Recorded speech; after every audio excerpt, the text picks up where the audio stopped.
ओम शांति। आज 27 फरवरी 2026 के बाबा के अनमोल मधुर महावाक्य सुनेंगे। आज की मुरली में बाबा हम बच्चों को इस बेहद की पुरानी दुनिया से बेहद का वैराग्य दिलाते हैं, विशेष दो बातों के आधार पर। पहली बात, बाबा कहते बच्चे ये दुनिया कब्रिस्तान है, अब तुम्हें परिस्तान में जाना है। तुम इस कब्रिस्तान को परिस्तान बना रहे हो तो पुरानी दुनिया से दिल नहीं लगानी है। और दूसरी बाबा बात कहते हैं कि बच्चे ये शरीर तुम्हारा छीछी चोला है, आत्मा भी एकदम पतित बन गई है। अब आत्मा को पावन बनाना है और परिस्तान में पावन तत्वों से पावन शरीर बनेगा। तो अब तुम्हें अपने दिल को न इस पुरानी देह न पुरानी दुनिया से लगानी है, दोनों से बुद्धि को उपराम कर देना है। साथ ही साथ बाबा कहे तुम्हें शुद्ध स्वच्छ बनना है और उसके लिए बाबा ने मंत्र दिया है, छू मंत्र मन मना भव का। मन मना भव अर्थात एक बाप की याद में रह करके पतित से पावन बनना है और प्रकृति को भी पावन बनाना है। तो सुनते हैं आज के बाबा के अनमोल मधुर महावाक्य। ओम शांति। मीठे बच्चे, तुम इस कब्रिस्तान से परिस्तान बना रहे हो, इसलिए तुम्हारा इस पुरानी दुनिया कब्रिस्तान से पूरा पूरा वैराग्य चाहिए।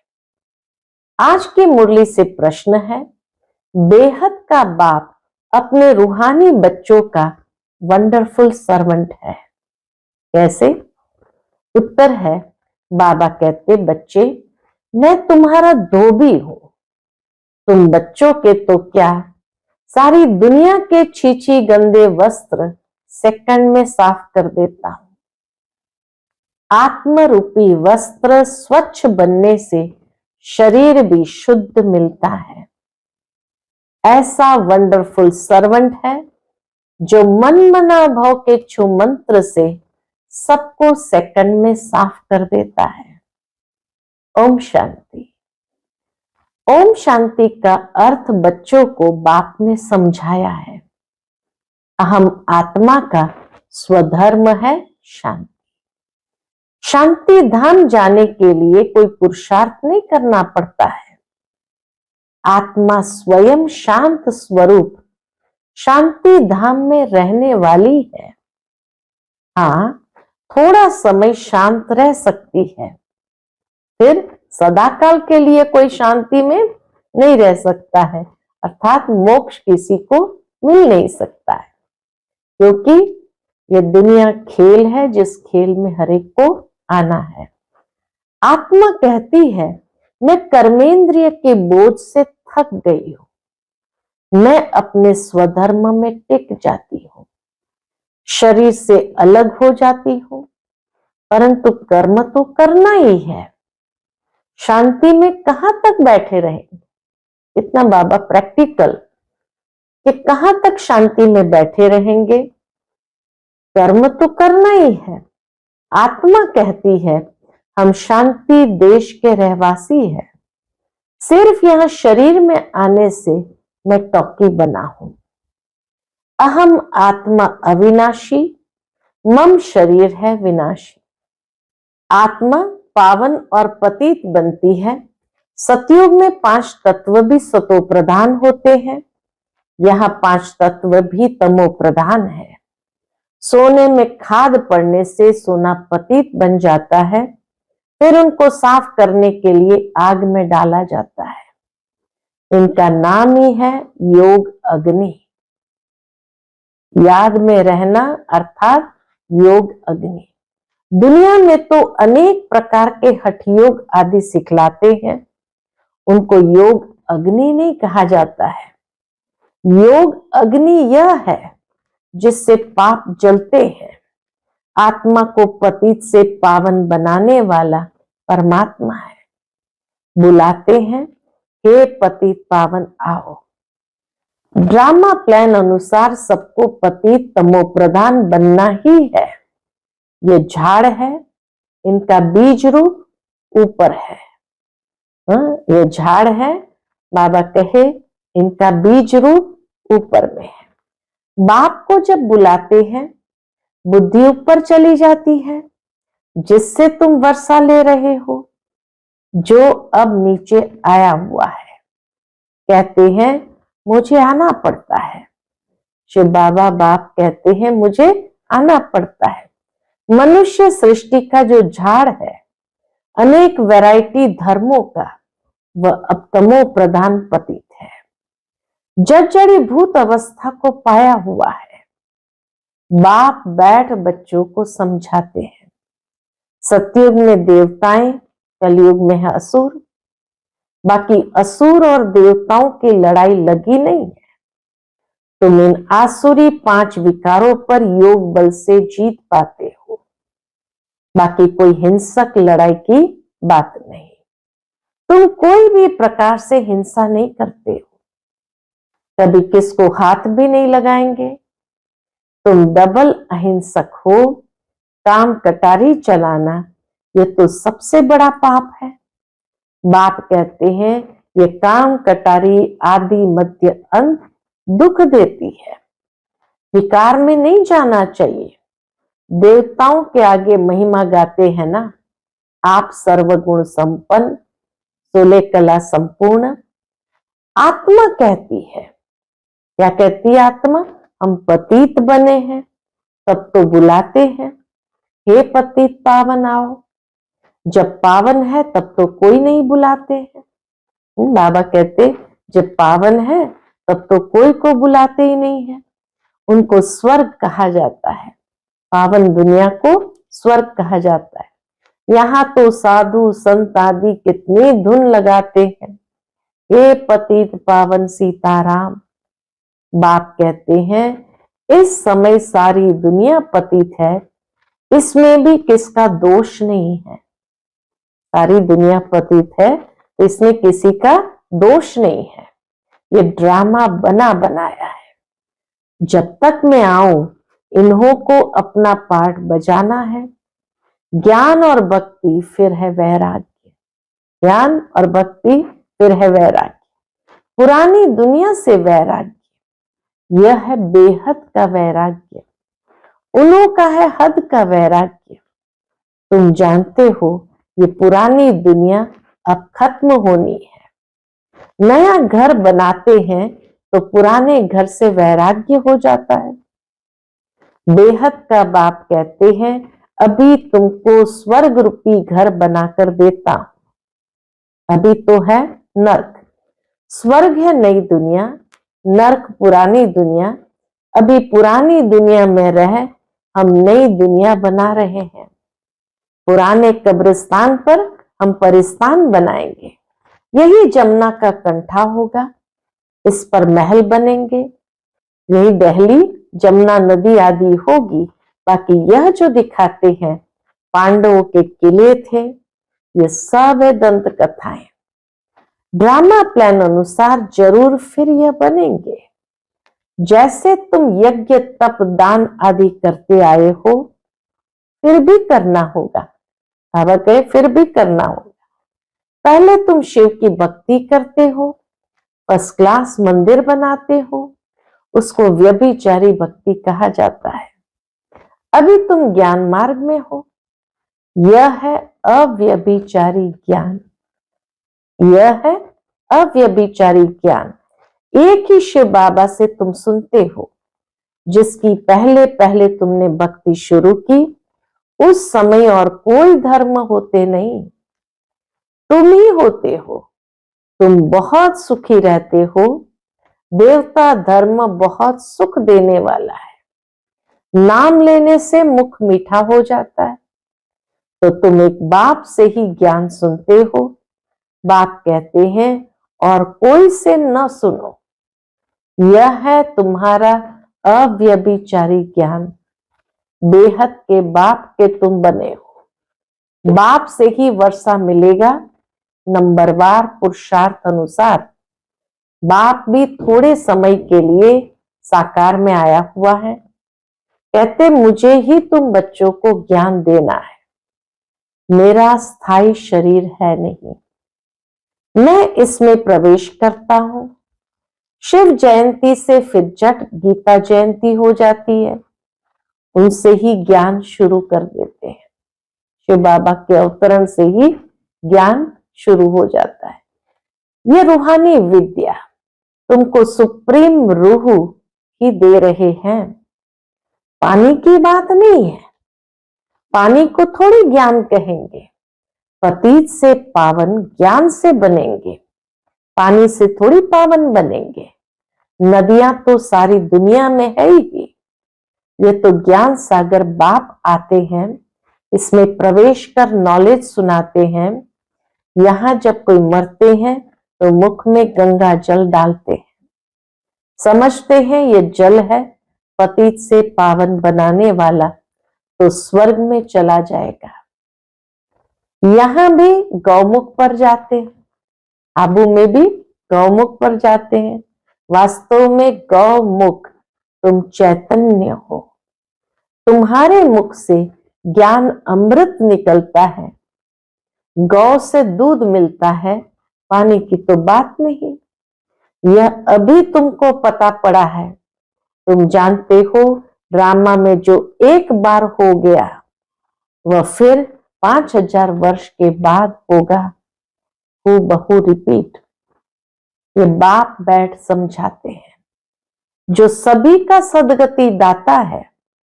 अभी तो सब दुर्गति में पड़े हैं, आगे तुम नहीं जानते थे। बाबा कहते आगे तुम नहीं जानते थे। क्या नहीं जानते थे? कि रावण को क्यों जलाते हैं। अभी तुम समझते हो बेहद का दशहरा होना है। सारी सृष्टि पर रावण राज्य है ना। ये सारी जो पृथ्वी है वह लंका है। ये सारी पृथ्वी एक टापू है, 3 हिस्सा पानी, 1 हिस्सा जमीन। इसीलिए बाबा कहते ये सारी पृथ्वी एक लंका है, टापू हो गया। रावण कोई हद में नहीं रहता, रावण का राज्य सारी सृष्टि में है। भक्ति भी आधा कल्प चलती है। पहले होती है अव्यभिचारी भक्ति, फिर व्यभिचारी भक्ति शुरू होती है। दशहरा, रक्षाबंधन आदि सब अभी के त्योहार है। शिव जयंती के बाद होती है श्री कृष्ण जयंती।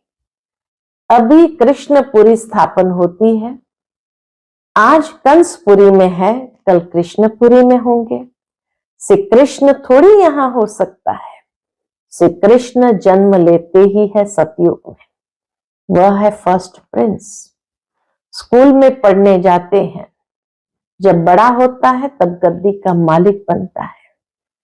बाकी ये रास लीला आदि वह तो आपस में खुशी मनाते होंगे। बाकी श्री कृष्ण किसको बैठ ज्ञान सुनाए, ये तो हो कैसे सकता। सारी महिमा एक शिव बाबा की है, जो पतितों को पावन बनाते हैं।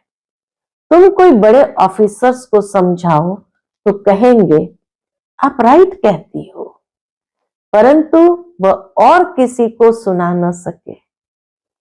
समझ सकेंगे लेकिन और किसी को सुना न सकेंगे। उनकी बात कोई सुनेगा नहीं। बीके बना और सब कहेंगे इनको तो जादू लग गया है।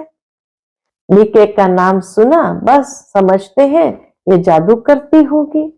थोड़ा किसको ज्ञान दो तो कह देते ये बीके जादू लगाती है। बस ये तो सिवाय अपने दादा के और किसको मानती नहीं। भक्ति आदि कुछ नहीं करती। बाबा तो कहते हैं इसको मना नहीं करना है, भक्ति न करो, आप ही छूट जाएगी। तुम भक्ति छोड़ते हो, विकार छोड़ते हो, इस पर भी हंगामा होता है। बाबा ने कहा है मैं रुद्र ज्ञान यज्ञ रचता हूं। बाबा आकर सबसे पहले रुद्र ज्ञान यज्ञ रचते हैं। इसमें आसुरी संप्रदाय के विघ्न पड़ते हैं। इस यज्ञ में विघ्न तो जरूर पड़ेंगे। यह है शिव बाबा का बेहद का यज्ञ, जिसमें मनुष्य से देवता बनते हैं। गाया हुआ भी है, ज्ञान यज्ञ से विनाश ज्वाला प्रज्वलित हुई। जब पुरानी दुनिया विनाश हो, तब तो तुम नई दुनिया में राज्य करेंगे। मनुष्य कहेंगे हम कहते शांति हो, और ये बिके कहते हैं विनाश हो।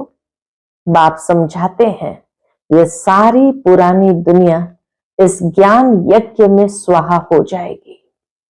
इस पुरानी दुनिया को आग लगनी है, नेचुरल कैलामिटीज भी आएगी, विनाश तो होना ही है। बाबा के कुछ भी हो, विनाश तो होना ही है। सरसों मुआफिक सब मनुष्य पीस कर खत्म हो जाएंगे। ये सब बाबा वास्तविकता जो सुनाते हैं, ताकि हम बच्चों का जो लगाव है इस पुरानी दुनिया में, आकर्षण है, वो खत्म हो, बेहद का वैराग्य आ जाए। तो बाबा कहते सरसों मुआफिक सब मनुष्य पीस कर खत्म हो जाएंगे, बाकी आत्माएं बच जाएगी। यह तो कोई भी समझ सकते हैं, आत्मा अविनाशी है। अभी यह बेहद की होलिका होनी है, जिसमें शरीर सब खत्म हो जाएंगे, बाकी आत्माएं पवित्र बन चली जाएगी। आग में चीज शुद्ध होती है ना, हवन करते हैं शुद्धता के लिए। वह सब है जिस्मानी बातें। अभी तो सारी दुनिया स्वाहा होनी है। विनाश के पहले जरूर स्थापना हो जानी चाहिए। इसको भी समझाओ तो पहले बोलो स्थापना, फिर विनाश। ब्रह्मा द्वारा स्थापना, प्रजापिता तो मशहूर है ना, आदि देव और आदि देवी। जगत अम्बा के भी लाखों मंदिर है, कितने मेले लगते हैं। तुम हो जगत अम्बा के बच्चे, ज्ञान ज्ञानेश्वरी, फिर बनेंगे राज राजेश्वरी।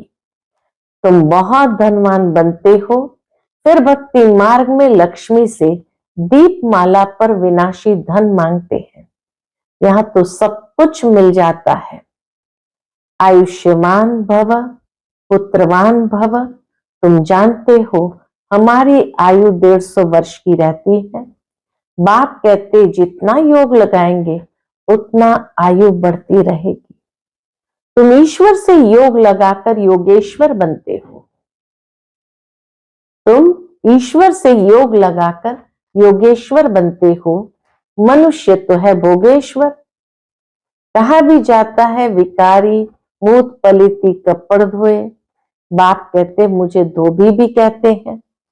मैं सब आत्माओं को आकर साफ करता हूं, फिर शरीर भी नया शुद्ध मिलेगा। बाप कहते मैं सेकंड में सारी दुनिया के कपड़े साफ कर लेता हूं।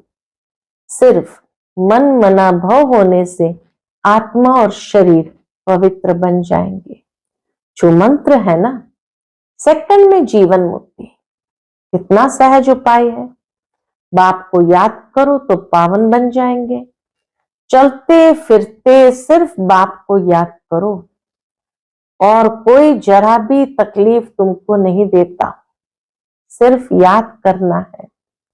अभी तुम्हारी एक एक सेकंड में चढ़ती कला होती है, कितना आहिस्ते आहिस्ते, लेकिन बाबा कहे एक एक सेकंड में चढ़ती कला होती है। बाप कहते हैं मैं तुम बच्चों का सर्वेंट बन आया हूं। तुमने बुलाया ही है, हे पतित पावन आओ, आकर हमको पावन बनाओ। बाबा कहते अच्छा बच्चे आया हूं तो सर्वेंट हुआ ना। जब तुम बहुत पतित बने हो तब ही जोर से चिल्लाते हो। अब मैं आया हूं, मैं कल्प कल्प आकर तुम बच्चों को ये मंत्र देता हूं। मुझे याद करो तो तुम पावन बन जाएंगे। मन मना भव का अर्थ भी है मन मना भव मध्याजी भव, अर्थात बाप को याद करो तो विष्णुपुरी के मालिक बनेंगे। तुम आए ही हो विष्णुपुरी का राज्य लेने। रावणपुरी के बाद है विष्णुपुरी, कंसपुरी के बाद श्री कृष्णपुरी कितना सहज समझाया जाता है। बाप कहते हैं इस पुरानी दुनिया से ममत्व मिटा दो। अभी हमने 84 जन्म पूरे किए हैं। यह पुराना चोला छोड़कर हम जाएंगे नई दुनिया में। याद से ही तुम्हारे पाप कटते जाएंगे। इतनी हिम्मत करनी चाहिए। वह तो ब्रह्म को याद करते हैं, समझते हैं ब्रह्म में लीन हो जाएंगे, परंतु ब्रह्म तो है रहने का स्थान। वो लोग तपस्या में बैठ जाते हैं, बस हम ब्रह्म में जाकर लीन हो जाएंगे, परंतु वापस तो कोई जा नहीं सकते। ब्रह्म से योग लगाने से पावन तो बनेंगे नहीं। बाबा कहते ब्रह्म से योग लगाने से पावन तो बनेंगे नहीं। एक भी जा न सके, पुनर्जन्म तो लेना ही है। बाप आकर सच बतलाते हैं, सचखंड सच्चा बाबा स्थापन करते हैं। रावण आकर झूठ खंड बनाते हैं। अभी यह है संगम युग। इसमें तुम उत्तम से उत्तम बनते हो, इसलिए इनको पुरुषोत्तम कहा जाता है। इसमें ही उत्तम से उत्तम बनते हो, इसलिए इसको पुरुषोत्तम कहा जाता है। तुम कौड़ी से हीरे जैसे बनते हो, यह है बेहद की बात। उत्तम से उत्तम मनुष्य है देवता है। तो अभी पुरुषोत्तम संगम युग पर तुम बैठे हो। तुमको पुरुषोत्तम बनाने वाला है ऊंचते ऊंच बाप। ऊंचते ऊंच स्वर्ग का वर्षा तुमको देते हैं। फिर यह तुम भूलते क्यों हो? बाबा के इतना ऊंचा वर्षा देता हूं, फिर तुम भूलते क्यों हो? बाप कहते मुझे याद करो, बच्चे कहते बाबा कृपा करो, तो हम भूले नहीं। ये कैसे हो सकता है? बाबा के ये कैसे हो सकता है? कृपा तो बाबा कहते हैं याद करने में ही तो कृपा है। बाबा के डायरेक्शन पर चलना है ना। बाप कहते हैं मुझे याद करो तो तुम पतित से पावन बन जाएंगे। राय पर चलो ना, बाकी आशीर्वाद क्या करो? बाबा कहते मैं आशीर्वाद क्या करूं? अच्छा, मीठे मीठे सिक्के लदे बच्चों प्रति माता पिता बाप दादा का याद प्यार और गुड मॉर्निंग। रूहानी बाप की रूहानी बच्चों को नमस्ते। हम सभी रूहानी बच्चों की रूहानी माता पिता बाप दादा को याद प्यार, गुड मॉर्निंग और नमस्ते। नमस्ते, शुक्रिया बाबा, शुक्रिया। आज की मुरली से धारणा के लिए मुख्य सार है। पहली पॉइंट, बाप के हर डायरेक्शन पर चलकर स्वयं को कौड़ी से हीरे जैसा बनाना है। एक बाप की याद में रह स्वयं के वस्त्र को स्वच्छ बनाना है। दूसरी पॉइंट, अब नए घर में चलना है, इसलिए इस पुराने घर से बेहद का वैराग्य रखना है। नशा रहे कि इस पुराने कब्रिस्तान पर हम परिस्तान बनाएंगे। आज का बाप दादा का मधुर वरदान हम बच्चों के लिए है, रहम की दृष्टि द्वारा घृणा दृष्टि को समाप्त करने वाले नॉलेजफुल भव। रहम दृष्टि द्वारा घृणा दृष्टि को समाप्त करने वाले नॉलेजफुल भव। जो बच्चे एक दो के संस्कारों को जानकर संस्कार परिवर्तन की लगन में रहते हैं, कभी यह नहीं सोचते हैं कि यह तो है ही ऐसे, उन्हें कहेंगे नॉलेजफुल। कभी ये नहीं सोचेंगे ये तो है ही ऐसे, उन्हें कहेंगे नॉलेजफुल। वे स्वयं को देखते और निर्विघ्न रहते, उनके संस्कार बाप के समान रहमदिल के होते हैं। रहम की दृष्टि घृणा दृष्टि को समाप्त कर देती है। ऐसे रहमदिल बच्चे कभी आपस में खिटखिट नहीं करते, वे सपूत बनकर सबूत देते हैं। आज का स्लोगन है, सदा परमात्मा चिंतन करने वाले ही बेफिक्र बादशाह है, उन्हें किसी भी प्रकार की चिंता नहीं हो सकती। सदा परमात्मा चिंतन करने वाले ही बेफिक्र बादशाह है, उन्हें किसी भी प्रकार की चिंता नहीं हो सकती।